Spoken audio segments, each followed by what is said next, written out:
This question does not have a line reference, which can be very frustrating when we have a passage that's hard to understand. But remember, we have the chronology rule that can save us.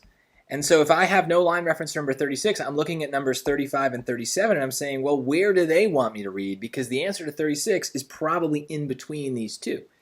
So that's 17 and 30. So in my passage, I didn't even give you the whole thing, but I gave you basically that first paragraph, and we're going to start, we'll start right here. And so I think that the answer to number 36 is somewhere in here, because number 35 is about this line, number 37 is about this line. And so look, it might be the case that the chronology rule gets broken, but if I'm going to start somewhere, here's a good place to start. And plus, this question, like most no line reference questions, is asking me for something kind of specific. So ideally, I will notice when I get to it because it'll just kind of jump out. Based on the passage, Burke believes that French leaders who would advocate moderate positions are. So we're looking for something about moderation, and we're going to see what happens. So let's see here. This is line 15.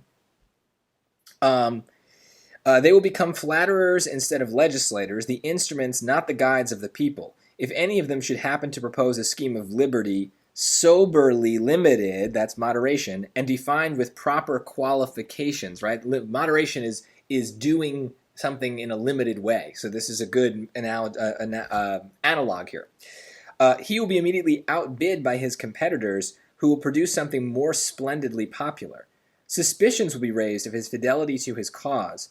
Moderation will be stigmatized as the virtue of cowards, and compromise as the prudence of traitors, until, in hopes of preserving the credit which may enable him to temper and moderate, those are synonyms, on some occasions, the popular leader is obliged to become active in propagating doctrines and establishing powers that will afterwards defeat any sober purpose at which he ultimately might have aimed. Okay, so here's a great example. Let's summarize this because that was very hard. So what does Burke think of moderates? So moderates, Burke thinks that they are good. He likes them. But there's a lot of bad stuff in here. That's because he's saying, well, if you're moderate, people are going to attack you.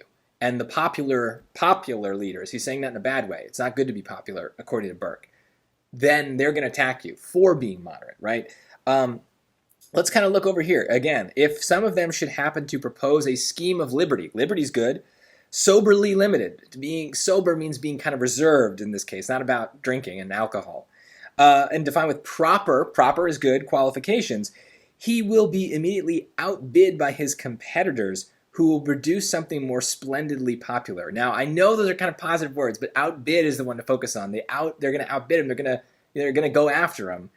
And suspicions will be raised of the moderate person's fidelity to his cause. So here, moderation will be stigmatized as a virtue of cowards. So here, the moderate is being attacked. Okay, so there's a shift here from kind of positive to negative. So first and foremost, look at the choices here. He's saying that the people who are moderates, who advocate moderate positions, are what? Brave, cowardly, virtuous, sensible. Just look at that first word for a second. Positive, negative, positive, positive. Well, Burke does not think that they are cowards. Other people will think that they are cowards, right? It does say that word. That's a trap because they know that that word is going to stick out to you because of all the complicated words in there. That's probably one of the ones that you know best. So they know it's going to imprint itself in your brain. So we got to be careful. Burke's opinion is that moderates are good, okay? So that gets rid of choice B. Now we have to then take apart the second piece, right? So we're looking for something negative, right? They're good, but they're going to get attacked, okay? So they're brave, but are likely to be distrusted. Okay, well, that's negative, maybe. They're virtuous, but are likely to be ignored. Well, ignored is kind of neutral, right? I mean, it's not that they're being ignored. They're being attacked, right? They're being they're being stigmatized and traitors, right? So ignored is too neutral. It doesn't go far enough. So that's a problem. They're sensible, but they're likely to be undermined. Well, undermine means to weaken, to attack something, right? Like you undermine an argument by attacking it. So that kind of fits.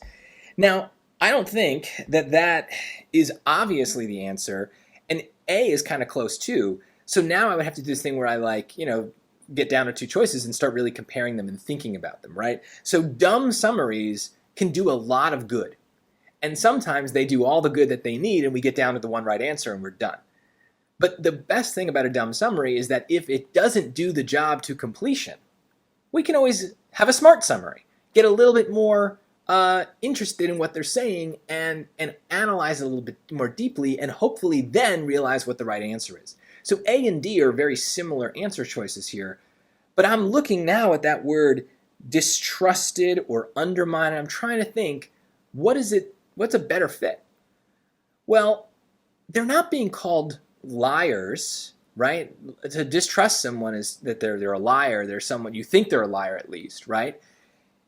That's a little too specific. Undermine is more general, it's more vague. You can undermine someone in lots of different ways. The same thing kind of happens with the word brave and sensible. Brave is very specific. Someone who's brave is kind of like, fighting the good fight, sticking up and putting their neck out there. He's just saying it's good that they're moderate. It's a sensible position. It's sober. It's smart. So the reason D is better than A, and is the right answer, is that it is weaker. It doesn't say that much more than Burke is saying, right? It's sticking just to the level of what Burke is saying. Now, he might believe that choice A is correct as well, but that's not what he says. And so the lines have to do the job. We can't get into Burke's head and think, well, if he thinks that they're going to get attacked, then he must think that they're brave for doing it anyway. He doesn't say that.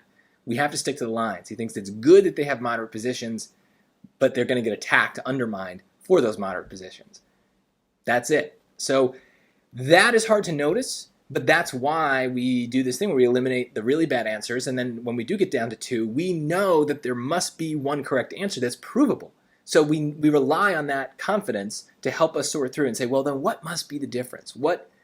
These words can't mean the same thing. They might be similar, but we really think about the difference, and then suddenly we start to see things that we didn't the first time.